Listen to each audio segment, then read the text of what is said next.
ಇಷ್ಟು ದಿನ ಆರ್ತಿ ನಮ್ಗೆ ಯಾರಿಗೂ ಗೊತ್ತಿಲ್ದೇನೆ ಚಿರು ವಿಷಯನ ಸೀಕ್ರೆಟ್ ಆಗಿ ಮೇಂಟೈನ್ ಮಾಡಿದಾಳೆ. ಅವಳು ಇಷ್ಟು ದಿನ ಅವನ ಆತ್ಮ ಜೊತೆ ಮಾತಾಡ್ತಾ ಇದ್ಲು ಅಂತ ನೆನಪಿಸ್ಕೊಂಡ್ರೆ ಭಯ ಆಗ್ತಾ ಇದೆ. ಇಂಥ ಪವಾಡಗಳನ್ನೆಲ್ಲ ಎಲ್ಲೋ ನಡೆಯುತ್ತೆ ಅಂತ ಕೇಳಿದ್ದೆ, ಆದ್ರೆ ನಮ್ಮ ಮನೇಲೆ ನಮ್ಮ ಕಣ್ಣು ಮುಂದೆನೆ ನಡೆದಿದ್ದು ನಮಗೆ ಗೊತ್ತೇ ಆಗ್ಲಿಲ್ವಲ್ಲ ಅಕ್ಕ. ಚಿಕ್ಕಪ್ಪ, ನೀವು ಆರ್ತಿಗೆ ಸ್ವಲ್ಪ ಬುದ್ಧಿ ಹೇಳಿ. ವೇದ, ಭವಾನಿ, ನಾನು ಸೀರಿಯಸ್ ಆಗಿ ಹೇಳ್ತಿದ್ದೀನಿ. ಇನ್ನು ಮುಂದೆ ಆರತಿಯ ಪ್ರತಿಯೊಂದು ಹೆಜ್ಜೆನೂ ನಮಗೆ ಗೊತ್ತಾಗಬೇಕು. ಅದನ್ನ ಅವಳು ತಿಳಿಸ್ಬೇಕು. ನನಗೇನೋ ಇದು ಸುಲಭವಾಗಿ ಬಗೆಹರಿಯುತ್ತೆ ಅಂತ ಅನ್ನಿಸ್ತಿಲ್ಲಮ್ಮ. ಮುಂದೆ ಏನು ಆತಂಕ ಕಾದಿದೆಯೋ ಅಂತ ನನಗೆ ಭಯ ಶುರುವಾಗಿದೆ. ಈಗ ಅವಳು ಎಲ್ಲಿಗೆ ಹೋದ್ಲು, ಏನು ಕಥೆನೋ ನನಗಂತೂ ಅರ್ಥ ಆಗ್ತಿಲ್ಲ. ಅದಕ್ಕೆ ಬಂದ್ರು. ಆರತಿ, ಅಷ್ಟು ಅವಸರವಾಗಿ ಎಲ್ಲಿಗಮ್ಮ ಹೋಗಿದ್ದೆ? ಅಘೋರಿಗಳನ್ನ ಭೇಟಿ ಮಾಡೋದಕ್ಕೆ ಹೋಗಿದ್ವಿ ಮಾವ. ಏನಮ್ಮ, ಮತ್ತೆ ಅಘೋರಿಗಳ ಭೇಟಿನ? ಯಾಕಮ್ಮ, ಏನಾಯ್ತು? ಏನಿಲ್ಲ ಮಾವ, ಇರೋ ಸಮಸ್ಯೆಗೆ ಪರಿಹಾರದ ಸಲುವಾಗಿ ಹೋಗಿದ್ವಿ. ಪರಿಹಾರ ಸೂಚಿಸಿದ್ರ? ಹೌದು ಮಾವ, ಪರಿಹಾರ ಸೂಚಿಸಿದ್ದಾರೆ. ಏನಂತೆ ಪರಿಹಾರ? ಚಿರು ಮತ್ತೆ ಹುಟ್ಟು ಬರೋ ಪರಿಹಾರ ಸೂಚಿಸಿದ್ದಾರೆ.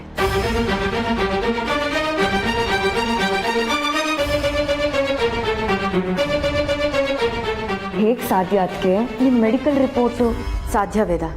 ಸ್ವಲ್ಪ ಕಾಲಾವಕಾಶ ಕೊಡಿ, ನಾನೇ ನಿಮ್ಗೆ ಹೇಳ್ತೀನಿ.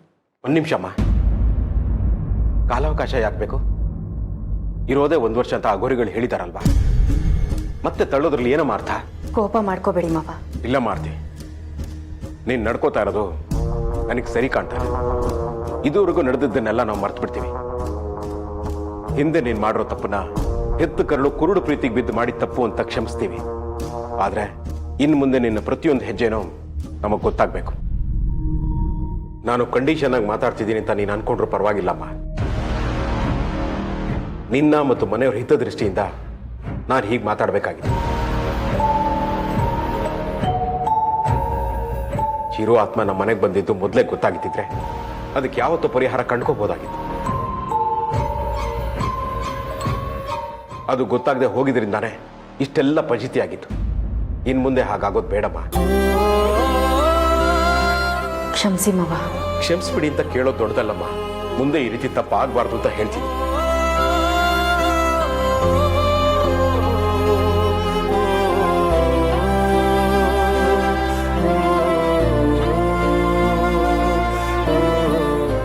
ಮಾತಂಗಿ, ಆರ್ತಿ ಜೊತೆ ನೀನು ಹೋಗಿದ್ದೆ ಅಲ್ವಾ? ಹೌದಕ್ಕ. ಅಘೋರಿಗಳು ಏನೋ ಪರಿಹಾರ ಸೂಚಿಸಿದ್ರಂತೆ, ಏನದು? ಅದು ಹೇಳು ಮಾತಂಗಿ. ನಾನು ಅದಕ್ಕೆ ಕಾಯ್ತಾ ಇದ್ದೀನಕ್ಕ. ಅಮ್ಮವ್ರು ನನಗೂ ಹೇಳಲಿಲ್ಲ, ಅವರೇ ಹೇಳಬೇಕು. ಅಲ್ಲ, ಅಷ್ಟು ಗುಟ್ಟಾಗಿಡೋವಂಥದ್ದು ಏನಿದೆ?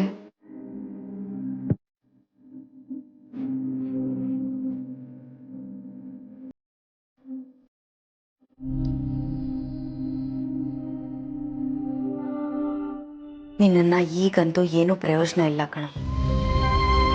ನೀನು ಹಠವಾದಿ ಅಂತ ಮತ್ತೆ ನಿರೂಪಿಸ್ಬಿಟ್ಟೆ. 9 ತಿಂಗಳು ಈ ಹೊಟ್ಟೆಯಲ್ಲಿ ಹೆತ್ತಿದ್ದೀನಿ ಅಂತ ಪದೇ ಪದೇ ಹೇಳ್ತಿದ್ದೆ ಅಂತ ಈಗ ಬೇರೆಯವ್ರ ಗರ್ಭದಲ್ಲಿ ಹುಟ್ಟಬೇಕು ಅಂತ ನಿರ್ಧಾರ ಮಾಡಿದ್ಯಾ ಅಲ್ವಾ? ಹೆತ್ತು ಹೊತ್ತು ಸಾಕಿ ಸಲಹೋದು ಅಂತಾರಲ್ಲ, ಅದರಲ್ಲಿ ನಾನು ಬರೀ ಹೆತ್ತಿದ್ದೀನಷ್ಟೇ. ಸಾಕಿ ಸಲಹೋ ಕೆಲಸ ಇನ್ನೂ ಬಾಕಿ ಇದೆ ಮಗನೆ. ನಿನ್ನನ್ನು ನೋಡೋ ಆಸೆ ದಿನದಿಂದ ದಿನಕ್ಕೆ ನನ್ನಲ್ಲಿ ಬೆಳೀತಾನೆ ಹೋಗ್ತಾ ಇದೆ. ಈ ಅಮ್ಮನ ಮಡ್ಲಲ್ಲಿ ಆಡೋವರೆಗೂ ನಿನಗೆ ಸಮಾಧಾನ ಇಲ್ಲ ಅಂತ ನನಗೆ ಚೆನ್ನಾಗಿ ಗೊತ್ತು ಕಣೋ. ನೆನಪಿರ್ಲಿ ಚಿರು, ನಿನ್ನನ್ನು ಈ ಮನೆಗೆ ವಾಪಸ್ ಕರ್ಕೊಂಡು ಬರ್ತೀನಿ ಅನ್ನೋ ಕೆಲಸಕ್ಕೆ ಇನ್ನೂ ತೆರೆ ಬಿದ್ದಿಲ್ಲ. ನಿನ್ನನ್ನು ವಾಪಸ್ ಕರ್ಕೊಂಡು ಬರ್ತೀನಿ ಅನ್ನೋ ನನ್ನ ಆಸೆಗೆ ಮೊದಲು ಹೆಜ್ಜೆ ಇಟ್ಟಿದ್ದೀನಿ.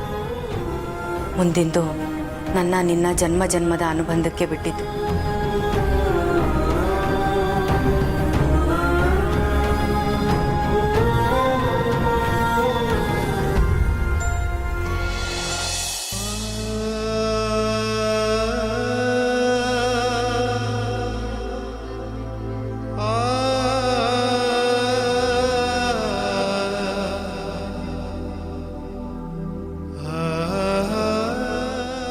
ಅಶೋಕ್, ನನ್ನ ಮದುವೆ ಆಗಿ ಇಷ್ಟು ವರ್ಷ ಆಯಿತು. ನಿಮ್ಮನ್ನು ಕೇಳದೆ ನಾನು ಯಾವ ನಿರ್ಧಾರಗಳನ್ನೂ ತಗೊಳ್ತಾ ಇರಲಿಲ್ಲ. ಆದರೆ ಚಿರು ವಿಚಾರದಲ್ಲಿ ತಗೊಂಡಿದ್ದ ನಿರ್ಧಾರಕ್ಕೆ ಇವತ್ತು ನಿಮ್ಗೆ ಈ ಸ್ಥಿತಿ ಬಂತು. ತಪ್ಪು ನಂದೆ. ನೀವು ನನ್ನನ್ನು ಎಷ್ಟು ಪ್ರೀತಿ ಮಾಡ್ತೀರಾ. ನಿಮ್ಮ ಅಗಾಧವಾದ ಪ್ರೀತಿ ಮುಂದೆ ನಾನು ತುಂಬ ಚಿಕ್ಕವಳು ಅಶೋಕ್. ಆ ಪ್ರೀತಿಗೆ ಪ್ರತಿಯಾಗಿ ನಾನು ಏನು ಕೊಟ್ಟೆ? ಬರೀ ನೋವು. ಇನ್ನು ಮುಂದೆ ನಾವು ಚೆನ್ನಾಗಿರ್ಬೇಕು. ಅಲ್ಲ, ನೀವು ಚೆನ್ನಾಗಿರ್ಬೇಕು. ಚಿರು ಮರು ಜನ್ಮ ಆಗಬೇಕು. ಅದನ್ನು ನೋಡಿ ನಾನು ಚೆನ್ನಾಗಿರ್ತೀನಿ. ಅಶೋಕ್, ನಿಮ್ಮನ್ನ ಕೇಳದೆ ನಾನು ಮತ್ತೊಂದು ನಿರ್ಧಾರ ತಗೊಂಡಿದ್ದೀನಿ. ಆದರೆ ಈ ನಿರ್ಧಾರದಿಂದ ಯಾರಿಗೂ ನೋವಾಗಲ್ಲ. ಎಲ್ಲ ಒಳ್ಳೇದೇ ಆಗುತ್ತೆ. ಕಾಯ ವಾಚ ಮನಸ್ಸ ನನ್ನ ಕೈ ಹಿಡಿದು ತುಂಬಾ ಪ್ರೀತಿ ತೋರಿಸಿದ್ದೀರಾ. ಇನ್ನು ಮುಂದೆ ನಿಮ್ಮ ಜೀವನದಲ್ಲಿ ಬರೋ ಹೆಣ್ಣಿಗೂ ಅಷ್ಟೇ ಪ್ರೀತಿ ತೋರಿಸ್ತೀರಾ ಅಂತ ನಂಬಿದ್ದೀನಿ. ಈ ಮಾತನ್ನ ಹೇಳೋದಕ್ಕೆ ನನಗೆ ತುಂಬಾ ಸಂಕಟ ಆಗ್ತಿದೆ. ಆದ್ರೆ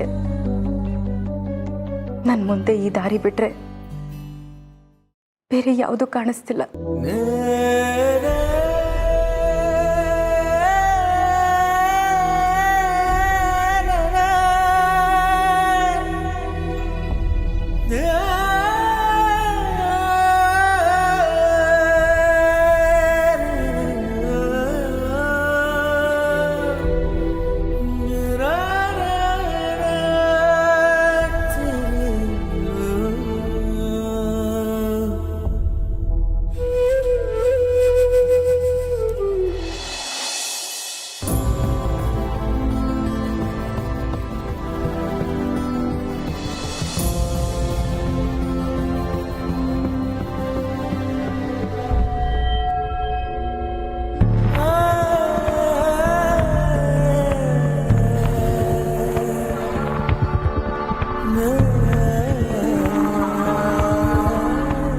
ಅವತ್ತು ನಾವು ಮದುವೆ ಆದ ದಿನ, ನಮ್ಮ ಬದುಕಲ್ಲಿ ಚಂದ್ರ ಹುಟ್ಟಿದ ದಿನ. ಈ ಬಿಳಿ ಪಂಚೆ, ಬಿಳಿ ಶರ್ಟು, ತಲೆಗೆ ಪೇಟ, ಹಣೆಗೆ ಬಾಸಿಂಗ ಕಟ್ಕೊಂಡು ರಾಜ್ಕುಮಾರನ್ ಥರ ಕಾಣಿಸ್ತಾ ಇದ್ರಿ. ಈ ಬಾಸಿಂಗ ಕಟ್ಟಿದ್ಮೇಲಂತೂ ಎಲ್ಲರೂ ನಮ್ಮನ್ನ ಲಕ್ಷ್ಮೀ ನಾರಾಯಣನ್ ಥರ ಕಾಣಿಸ್ತಿದ್ದೀರಾ ಅಂತ ಹೇಳಿದ್ರು. ಬಾಸಿಂಗ ಕಟ್ಟಿದ್ಮೇಲೆ ನೀವು ಚೆನ್ನಾಗಿ ಕಾಣಿಸ್ತಿದ್ರಾ ಅಥವಾ ನಿಮ್ಮಿಂದ ಬಾಸಿಂಗಕ್ಕೆ ಜೀವ ಬಂತ ಅಂತ ಗೊತ್ತಿಲ್ಲ. ನಮ್ಮಿಬ್ರು ಸೌಂದರ್ಯಕ್ಕೆ ಅವತ್ತು ಇವೇ ಸಾಕ್ಷಿಯಾಗಿದ್ವು. ಇದನ್ನೆಲ್ಲ ನಾನು ಬರೀ ನೆನಪಿಗೋಸ್ಕರ ಎತ್ತಿಟ್ಕೊಂಡಿದ್ದೆ.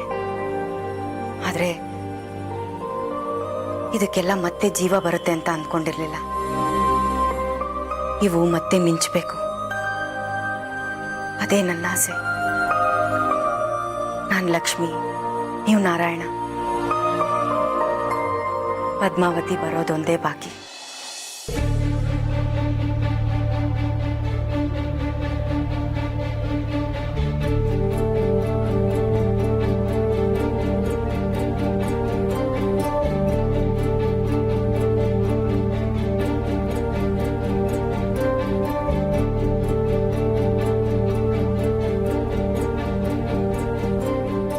ರಾಯ್ರೆ, ನಿಮ್ಮ ದಯೆ ಇಲ್ಲದೆ ಏನೂ ನಡೆಯೋದಿಲ್ಲ ಅಂತ ನನಗೆ ಗೊತ್ತು. ಮಗನ ಮೇಲಿರೋ ಮಮತೆ ದೊಡ್ಡದ ಅಥವಾ ಗಂಡನ ಮೇಲಿಟ್ಟಿರೋ ಪ್ರೀತಿ ದೊಡ್ಡದ ಅಂತ ಪರೀಕ್ಷೆ ಮಾಡ್ತಿದ್ದೀರಲ್ವಾ? ಈ ಎರಡನ್ನೂ ನಿಭಾಯಿಸೋದಕ್ಕೆ ನೀವೇ ನನಗೆ ಧೈರ್ಯ ತುಂಬಬೇಕು. ಈ ಎರಡು ಬಾಸಿಂಗಗಳಿಗೆ ನೀವೇ ಮರುಜೀವ ಕೊಡಬೇಕು. ಮತ್ತೆ ಈ ಮನೆ ನಗ್ನಾಗ್ತಾ ಇರೋ ಹಾಗೆ ಮಾಡಬೇಕು. ಹಾಗೆ ಇದನ್ನೆಲ್ಲ ಸಹಿಸ್ಕೊಳ್ಳೋ ಶಕ್ತಿ ನನಗೆ ಕೊಡಿ ರಾಯ್ರೆ, ನನಗೆ ಕೊಡಿ.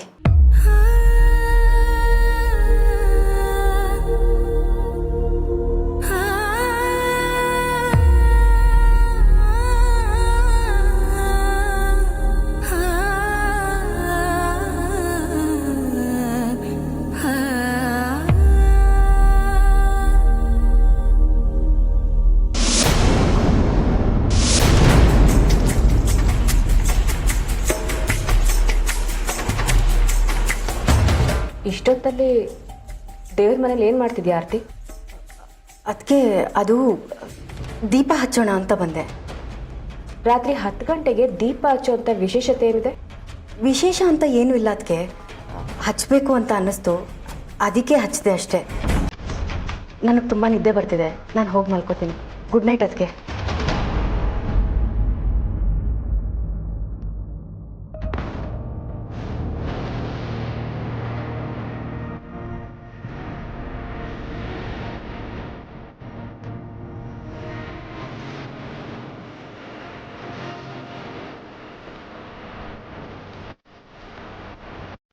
ಅರೆ, ಬಾಸಿಂಗಗಳು ಇದನ್ಯಾಕೆ ದೇವ್ರ ಮನೇಲಿ ಇಟ್ಟೋದ್ಲು?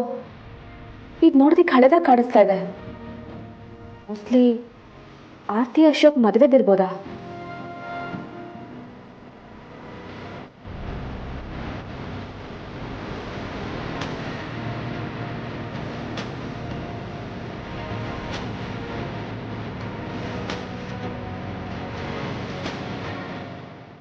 ಚಿಕ್ಕಪ್ಪ, ನೀವು ಆರ್ತಿಗೆ ಅಷ್ಟು ಹೇಳಿದ್ದೀರಾ, ಆದರೂ ಆರ್ತಿ ಈಗ ಅನುಮಾನಾಸ್ಪದವಾಗಿ ನಡ್ಕೊಳ್ತಾ ಇದ್ದಾಳೆ. ಈಗ ಏನಾಯ್ತು ಭವಾನಿ? ನೋಡಿ,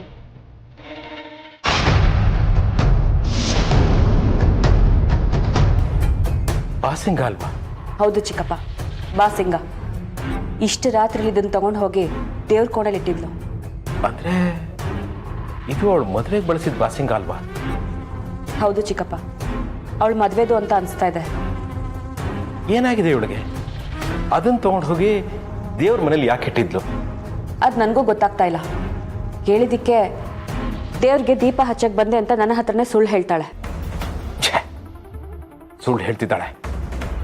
ಈ ಮನೇಲಿ ಅವಳಿಗೆ ದೊಡ್ಡ ಸ್ಥಾನ ಕೊಟ್ಟಿದ್ದೀವಿ, ಅದು ಉಳಿಸ್ಕೊಳ್ಳೋಕ್ಕೆ ಸ್ವಲ್ಪನೂ ಜವಾಬ್ದಾರಿ ಇಲ್ಲ ಅವಳಿಗೆ. ಇವಳಿಗೆ ಹೇಗೆ ಹೇಳೋದು? ಚಿಕ್ಕಪ್ಪ, ನೀವ್ಯಾಕೆ ಬೇಜಾರು ಮಾಡ್ಕೋತೀರಾ? ಈ ಮನೆ ಅವಳಿಗೆ ಎಲ್ಲ ಕೊಟ್ಟಿದೆ. ನಾನು ಇಷ್ಟು ದಿನ ಆರ್ತಿನ ತುಂಬ ಗೌರವಿಸ್ತಾ ಇದ್ದೆ. ಇನ್ನು ಮುಂದೆ ಸಹ ಹೀಗೆ ಆಡಿದ್ರೆ ನಾನಂತೂ ಸಹಿಸಲ್ಲ. ತಪ್ಪು ಮಾಡೋಕ್ಕೂ ಒಂದು ಮಿತಿ ಇರುತ್ತೆ, ಅದು ಮಿತಿ ಮೀರಿದ್ರೆ ಅನಾಹುತಗಳೇ ಆಗತ್ತೆ. ಡೈರೆಕ್ಟಾಗಿ ಹೋಗಿ ಕೇಳೋಣ. ಅವಳೇನು ಉತ್ತರ ಕೊಟ್ಟಿಲ್ಲ ಅಂದರೆ ಆಮೇಲೆ ವಿಚಾರಿಸೋಣ. ಹನಿ ಪ್ಲೀಸ್, ಆ ಥರ ಪಡಬೇಡ. ನಾಳೆ ಈ ವಿಚಾರವಾಗಿ ಅವಳ ಹತ್ರ ಮಾತಾಡ್ತೀನಿ. ನಾಳೆನೂ ಅವಳೇನಾದರೂ ಸುಳ್ಳು ಹೇಳಿದ್ರೆ ಆಮೇಲೆ ನಿರ್ಧಾರ ಮಾಡೋಣ.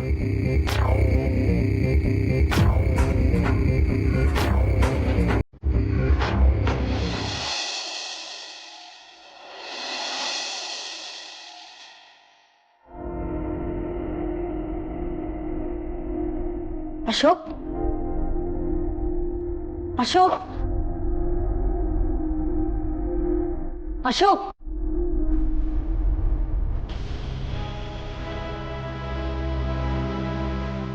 ಬೇಗ ಮಾವ, ಮಾತಂಗಿ, ಎಲ್ರು ಎಲ್ಲಿದ್ದೀರಾ? ಅದಕ್ಕೆ ಬೇಗ ಬನ್ನಿ ಮಾವ.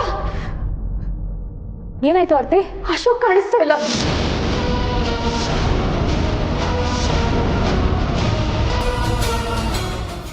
ಅಲ್ಲಮ್ಮ, ರಾತ್ರಿ ಅವನು ಮನೇಲೆ ಮಲಗಿದ್ದ ಅಲ್ವಾ? ಇದ್ರು ಮಾವ, ಬೆಳಗ್ಗೆ ಎದ್ದು ನೋಡಿದ್ರೆ ಇಲ್ಲ. ಅಶೋಕ್ ಇಲ್ಲಿಂದ ಎದ್ದು ಹೋಗಿದ್ದಾನೆ ಅಂದರೆ ಅವ್ನು ಚೇತರಿಸ್ಕೊಳ್ತಾ ಇರ್ಬೋದು. ಅಲ್ಲಮ್ಮ ಆರ್ತಿ, ಅವನೊಬ್ಬನೇ ಎದ್ದು ಹೋಗಿದ್ದಾನೆ ಅಂದ್ರೆ ಏನಾದರೂ. ಏನ್ ಹೇಳ್ತಿದ್ದೀರಾ ಮಾವ? ಆರ್ತಿ, ನೀನು ಟೆನ್ಷನ್ ಆಗ್ಬೇಡಮ್ಮ, ಕೂಲ್ ಆಗಿರೋ.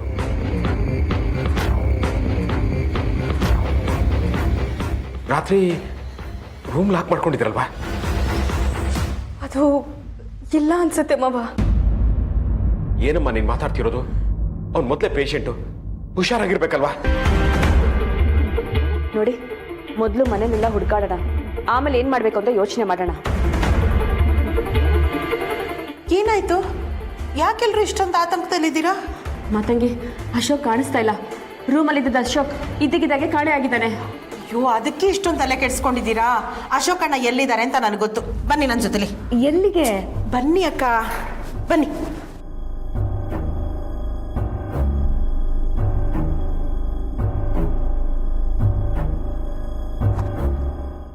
ಅಶೋಕ್,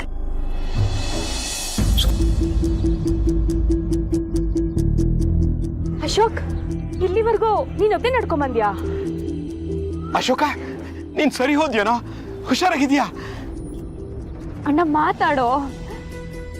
ಅಶೋಕ್ ಪ್ಲೀಸ್ ಮಾತಾಡಿ. ನಿಮ್ಮ ವಾಯ್ಸ್ ಕೇಳಿಸ್ಕೊಳ್ದೆ ಎಷ್ಟು ವರ್ಷಗಳು ಕಳೆದೋಗಿದೆ ಅಂತ ಫೀಲ್ ಆಗ್ತಿದೆ. ಒಂದ್ಸರಿ ಮಾತಾಡಿ ಅಶೋಕ್ ಪ್ಲೀಸ್. ಆರತಿ,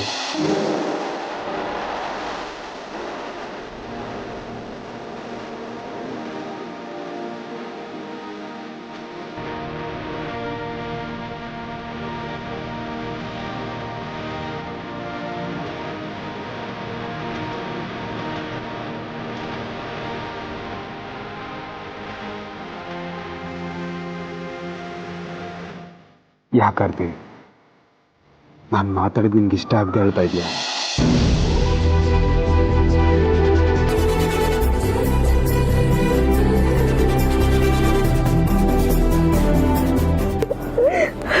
ನಿಮ್ಮ ಧ್ವನಿ ಕೇಳಿ ಹೋದ ಜೀವ ವಾಪಸ್ ಬಂದಾಗಾಯ್ತು. ಅಶೋಕ, ನಮ್ಮ ಅಶೋಕ ಮೊದ್ಲಿನ ತರ ಆಗ್ಬಿಟ್ಟ. ಆ ದೇವ್ರ ಕಡೆಗೂ ಕಣ್ ಬಿಟ್ಬಿಟ್ಟ. ನಮ್ಮೆಲ್ಲರ ಅಳಲು ಅವನು ಕೇಳಿಸಿದೆ. ಅಶೋಕ, ಇನ್ನೊಂದೆರಡು ಮಾತಾಡು, ನಾವೆಲ್ಲರೂ ತೃಪ್ತಿ ಪಡ್ತೀವಿ.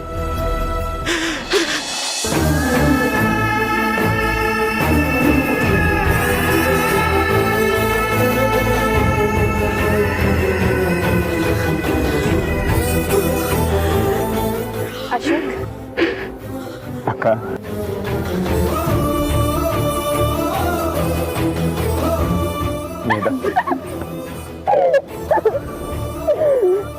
ಈ ಸಂತೋಷ ತಾತ್ಕಾಲಿಕ ಅನ್ನೋದು ಎಲ್ಲರೂ ಮರ್ತು ಬಿಟ್ಟಿದ್ದಾರೆ. ಒಂದು ಕ್ಷಣ ಮುಂದೆ ಆಗೋದನ್ನ ನೆನ್ಸ್ಕೊಂಡ್ರೆ ಎಲ್ರ ಖುಷಿ ಗಾಳಿಲಿ ತೇಲ್ ಹೋಗ್ಬಿಡುತ್ತೆ. ದೇವ್ರೆ, ಯಾಕಪ್ಪ ಇಷ್ಟು ಅಗ್ನಿ ಪರೀಕ್ಷೆಗಳನ್ನು ಕೊಡ್ತಿದ್ಯಾ? ನನ್ಗೇನಾಗಿತ್ತು? ನಾನು ಎಲ್ಲಿದ್ದೇನೋ ಪರಿಜ್ಞಾನನೇ ಇರಲಿಲ್ಲ. ಇವತ್ತು ಬೆಳಗ್ಗೆ ಎದ್ದಾಗ ಮೈಯಲ್ಲಿ ಏನೋ ಒಂಥರ ಶಕ್ತಿ ತುಂಬಿದಾಗಾಯ್ತು. ಹೊಸ ಚೈತನ್ಯ ಮೂಡಿದಾಗಾಯ್ತು. ಎದ್ದು ನಡೆಯೋಣ ಅಂತ ಅನಿಸ್ತು. ನಾನು ಇಲ್ಲಿಗೆ ಯಾಕೆ ಬಂದೆ, ನನ್ಗೇನಾಗಿತ್ತು ಅಂತ ಯೋಚನೆ ಮಾಡ್ತಾ ಇದ್ದೆ.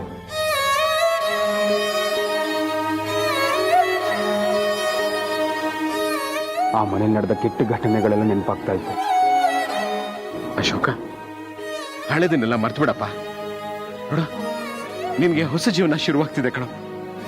ನಿಮ್ಮೆಲ್ಲರ ಜೊತೆ ನೀನು ರಂಗಾಗ್ತಾ ಇರಬಹುದು. ನಮ್ಮ ಮನೇಲಿ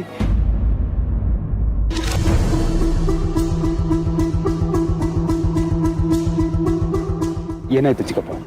ಯಾಕೆ ಸುಮ್ಮನಾಗ್ಬಿಟ್ರಿ? ಏನಿಲ್ಲ ಕಣೋ, ನೀನು ಸಂಪೂರ್ಣವಾಗಿ ಹುಷಾರಾಗಿದೆಯಾ ಅಂತ ನಾವು ಅನ್ಕೊಳ್ಳೋದು ಬೇಡ. ಜಾಸ್ತಿ ಹೊತ್ತು ನಿಂತ ಜಾಗದಲ್ಲಿ ನಿಲ್ಬೇಡ. ರೂಮ್ಗೆ ಹೋಗಿ ಫ್ರೆಶ್ ಆಗು. ಹೌದು ಅಶೋಕ್, ನೀನ್ ಒಂದೇ ದಿನದಲ್ಲಿ ಇಷ್ಟೊಂದು ಚೇತರಿಸ್ಕೊಂಡಿದ್ಯಾ ಅಂದ್ರೆ ನಂಬಕ್ಕಾಗ್ದಿರೋ ವಿಷಯ. ನೀನ್ ಖಂಡಿತ ರೆಸ್ಟ್ ಮಾಡ್ಲೇಬೇಕು. ಆರ್ತಿ, ಕರ್ಕೊಂಡು ಹೋಗಮ್ಮ.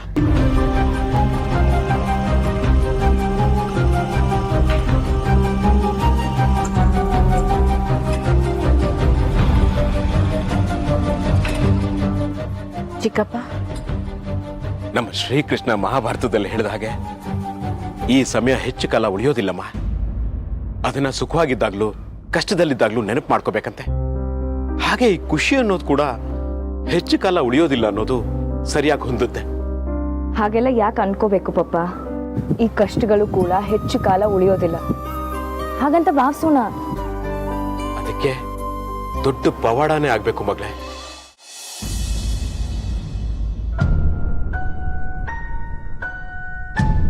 ಕಳೆದು ಹೋಗ್ಬಿಟ್ರ? ನೀನ್ ಯಾವಾಗ ಬಂದೆ ಮಾತಂಗಿ?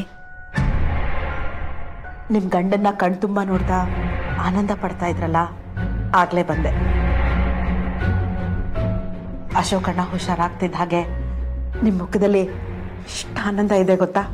ಈ ಆನಂದ ಸದಾ ಹೀಗೆ ಇರಬೇಕು, ಅದೇ ನನ್ನ ಆಸೆ. ನಾನು ಸಂತೋಷವಾಗಿರ್ಬೇಕು ಅನ್ನೋ ಯಾವ ಆಸೆನೂ ನನಗಿಲ್ಲ ಮಾತಂಗಿ. ನನ್ನ ಆಸೆ ಈಡೇರಬೇಕು, ಎಲ್ಲರೂ ಸಂತೋಷವಾಗಿರ್ಬೇಕು, ನನ್ಗಷ್ಟೇ ಬೇಕಾಗಿರೋದು. ಅಂದ್ರೆ ನಿಮ್ ಜೀವನದಲ್ಲಿ ನಿಮ್ಗೆ ಸಂತೋಷನೇ ಬೇಡವಾ? ಒಂದನ್ನ ಪಡ್ಕೋಬೇಕು ಅಂದ್ರೆ ಇನ್ನೊಂದನ್ನ ಕಳ್ಕೋಬೇಕು. ಅದು ನಮಗೆ ಅಂತ ಬರ್ದಿರೋ ಶಾಸನ.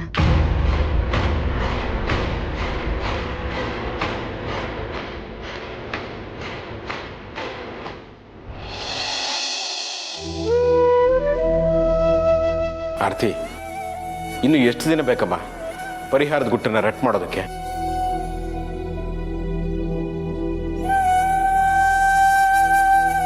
ನನಗೆ ಸ್ವಲ್ಪ ಸಮಯ ಕೊಡಿ, ನಾನೇ ಹೇಳ್ತೀನಿ. ಇಲ್ಲಮ್ಮ, ಇನ್ನು ಕಾಯೋಕ್ಕಾಗಲ್ಲ. ಅಶೋಕ ಚೇತರಿಸ್ಕೊಳ್ಳೋದಕ್ಕೂ ನೀನು ಪರಿಹಾರ ಹೇಳೋದಕ್ಕೂ ಏನಮ್ಮ ಸಂಬಂಧ? ನಾನು ಏನು ಮಾಡಿದೆ ಅಂತ ನಿಮ್ಗೆ ಅನುಮಾನ ಮಾವ?